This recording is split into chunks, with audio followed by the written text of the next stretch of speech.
السلام علیکم ورحمت الله وبرکاته. زما خوږو مسلمانانو ورونو، ډېر احتیاط پکار دی.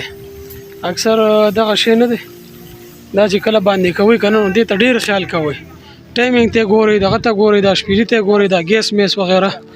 هغلته اوس مخامخ زمونږ د وړاندې واقع وشوله. تاسو ته که ښکاري په دې ویډیو کې بیا زه تاسو ته بیا وښیم. دغه شی ایښی په هور ورپسې بل و، اور ډېر زیات تیز و، خو الله خیر کو، چاته نقصان ونه رسېدو. خو ټولو ملګرو خدمت کې ګزارش دی چې ډېر خیال کوئ، ځکه چې دې نه غټه واقع پېښېدی شي او ډېر غټ نقصان پېښېدی شي ملګرو ته. نو موږ هم راغلي یو چکر ته. دا دې څه ملګري لګیا دي سلاد تیاروي او حاجي صاحب پخپله هم پکې لګیا دی. د خیره دنیا مڼیا چکني تیاروي او زموږ شبیر احمد صاحب لګیا یې سلاد دغه کوي. او دا زموږ شکیل صاحب دی او دا زموږ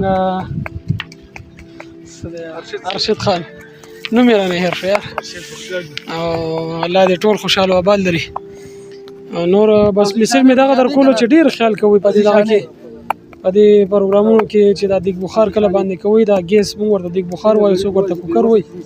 او ډېر خیال کوئ د دې ټایمینګ ته خیال کوئ. د دې دا ګیس دا سر پې دا شپېلېږ دي، دا اکثر بره نه شي او بیا ترې نه غټه حادثه پېښېدی شي. نو ډېر خیال کوئ. الله مو خوشحاله و آباد لره. السلام علیکم.